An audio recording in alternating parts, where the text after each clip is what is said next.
આઝાદીના 75 વર્ષ બાદ બગસરાના સુડાવડ ગામેના વિસ્તારમાં વીજળી આવતા 70-75 વર્ષથી અંધકારમાં જીવતા ઘરોમાં રોશનીની ઝગમગાટ થયો હતો। ત્યારે આજ દિન સુધી દીવા ફાનસ પર જીવતા ઘરોમાં રાજ્યના ઉર્જા મંત્રી કૌશિક વેકરિયાના પ્રયત્નોથી ઘરોમાં વીજ પ્રકાશ પહોંચ્યો હતો અને ઉર્જા મંત્રી કૌશિક વેકરિયા સુડાવડ ગામ પહોંચીને વીજળી મેળવેલા ઘરોની મુલાકાત લઈને સુડાવડ વાસીઓ સાથે મુલાકાત કરતા ગામમાં હરખની લાગણીઓ જોવા મળી હતી।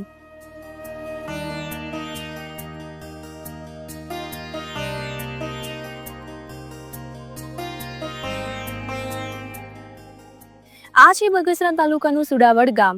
બગસરાના સુડાવડ ગામથી અંદાજે 1.5 કિલોમીટર દૂર આવેલા વાડ વિસ્તારમાં રહેતા 15 જેટલા પરિવારો માટે આજે ઐતિહાસિક દિવસ સાબિત થયો છે। વર્ષોથી અંધકારમાં જીવન જીવતા આ પરિવારોના ઘરમાં આખરે વીજળી પહોંચી છે। લગભગ 70 થી 75 વર્ષથી અહીં વસવાટ કરતા પરિવારો અત્યાર સુધી દીવા, ફાનસ અને સોલાર લાઇટના સહારે જીવન પસાર કરતા હતા, પણ આજે જ્યારે તેમના ઘરમાં વીજળીના બલ્બ પ્રગટ્યા ત્યારે લોકોના ચહેરા પર અણમોલ ખુશી જોવા મળી હતી ને સોનાનો સૂરજ ઉગ્યો હોવાનો અહેસાસ સુડાવડવાસીઓએ કર્યો હતો। હરિભાઈ મકવાણાએ જણાવ્યું કે ગામથી 1 કિલોમીટર દૂર આવેલા વિસ્તારમાં 15 પરિવારો વર્ષોથી વસવાટ કરે છે, પરંતુ અહીં રહેતા કોઈએ પોતાના ઘરમાં ક્યારેય વીજળી જોઈ ન હતી। અમે દીવા અને ફાનસના અજવાળે જીવન જીવતા હતા। સોલાર રાખવો પડતો હતો, પરંતુ પૂરતો પ્રકાશ મળતો ન હતો। આજે 75 વર્ષ પછી અમારા નિવાસસ્થાને વીજળી આવી છે અને વીજળી આવતા હવે તેમના બાળકો રાત્રિના સમયમાં ઘર બેઠા શાંતિથી અભ્યાસ કરી શકશે। આ વિસ્તાર વન્ય પ્રાણી પ્રભાવિત હોવાથી અંધારામાં ડર લાગતો હતો, પરંતુ હવે વીજળીના અજવાળે સુરક્ષાની લાગણી પણ વધશે। અમારા ઘરમાં આજે વીજળી રૂપી દીવો પ્રગટ્યો છે, જાણે અંધકારમાંથી પ્રકાશ તરફની યાત્રા પૂર્ણ થઈ હોય તેવો અહેસાસ અનુભવ્યો હતો અને સરપંચ સહિત તમામ અધિકારીઓ અને પદાધિકારીઓનો હૃદયપૂર્વક આભાર માન્યો હતો। સુડાવડ ગામના સરપંચ પ્રવીણભાઈ આસોદરિયાએ જણાવ્યું કે ગામમાંથી 1 કિલોમીટર અંદર આવેલા આ વિસ્તારમાં છેલ્લા 70 વર્ષથી વધુ સમયથી 15 પરિવારો વસવાટ કરે છે। આ પરિવારો દીવાના સહારે જીવન જીવતા હતા। અહીં જ્યોતિગ્રામ યોજના કે નિયમિત લાઇટની સુવિધા ન હતી, પરંતુ છેલ્લા 1 વર્ષથી સતત મહેનત કરીને PGVCL તથા સ્થાનિક આગેવાનો દ્વારા ઉચ્ચ કક્ષાએ રજૂઆત કરવામાં આવી હતી। દરખાસ્ત તૈયાર કરીને સતત ફોલોઅપ કરાયો, જેના પરિણામે આજે અહીં વીજળી પહોંચી છે।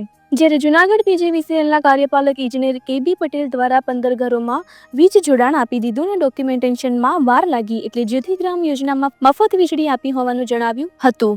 ત્યારે આવા વીજળી વિહોણા ઘરોમાં રોશની આપવા નવનિયુક્ત ઉર્જા મંત્રી કૌશિક વેકરિયા પણ પધાર્યા હતા અને સુડાવડવાસીઓએ સામૈયા કરીને મંત્રીને વધાવ્યા હતા અને અંધકારમાંથી અજવાળા કરનારા ઉર્જા મંત્રીએ સરકારનો આભાર માન્યો હતો।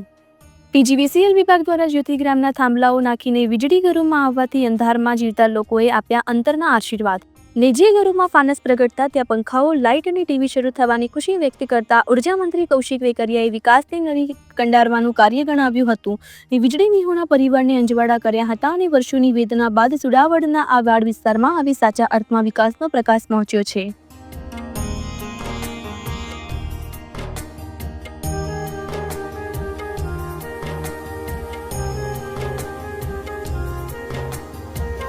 સાહેબ, એમાં એવું છે કે મારું નામ હરિભાઈ પોપટભાઈ દેવી પૂજક મકવાણા।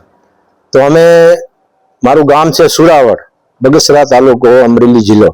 તો અમે અમારા ગરડિયાને અમે અહીં વર્ષોથી અમે લાઇટ વગરના હતા, ખાલી અમે દીવા કરી અને અહીં રહેતા હતા। તો અમારે આ બધી મુશ્કેલી હતી, તો અમારા ગામના સુડાવડ ગામના સરપંચ શ્રી પ્રવીણભાઈ આસોદરિયા એને અમે અરજ કરી કે ભાઈ અમારે કોઈ રાહત કરાવી દો, આગળ કોઈ હરીને। તો એને અમને સપોર્ટ આપ્યો ને એની અમને આધાર મળ્યો, એટલે એને અધિકારીઓને લાગવગથી એને કૌશિકભાઈ આવ્યા અને એને અમને તાત્કાલિક અમને સહાય કરી અને આ લાઇટ ઘેરે ઘેરે લાઇટ પુગાડી દીધી। અંધારું હતું ત્યાં દીવા કરી દીધા અને ખૂબ ખૂબ અમને આનંદ છે। અમારા બાલ બચ્ચા હવે ગમે અંજવાળે રી, પછી પંખા ફરે, નકર અમને મચ્છર તોડી નાખતા હતા। ઘણી અમારે મુશ્કેલી હતી, પણ છતાંય સિંહ દીપડાનો ત્રાસ હતો, અંધારે કહીએ, પણ ભગવતીએ અને અમને ભગવાને કાંઈ વાંધો આવવા દીધો નથી, પણ અમારે અંજવાળા થઈ ગયા। હવે કદાચ કાંઈ પણ અમારે મુશ્કેલી હોય તો એ જનાવર આવે, કોઈ અમારા બાલ બચ્ચા રખડતા, એટલે અમે નજરની સામે રહે અંજવાળે। તો પછી એમાં ભાજપ સરકારના હારા પ્રતાપ અને ભાજપ સરકાર છે, જીવવું છે ભાજપ સરકારમાં, મરવું છે ભાજપ સરકારમાં, બાકી ભાજપ સરકાર અમારો માય બાપ છે। ભૂપેન્દ્રભાઈ પટેલ અમારા બાપ, અમારા સરકાર નરેન્દ્રભાઈ મોદી, અમારે જીવવું ત્યાં મરવું ત્યાં, અને કાયમ માટે અમારે ભાજપમાં રહેવું છે. કેવું છે લાઈટ આવી તમને કેવું? લાઈટ આવી ત્યાંથી અમને બહુ આનંદ, બહુ અમને ખુશી થઈ, અમારા બાલ બચ્ચાને, અમારે સભી લોકોને.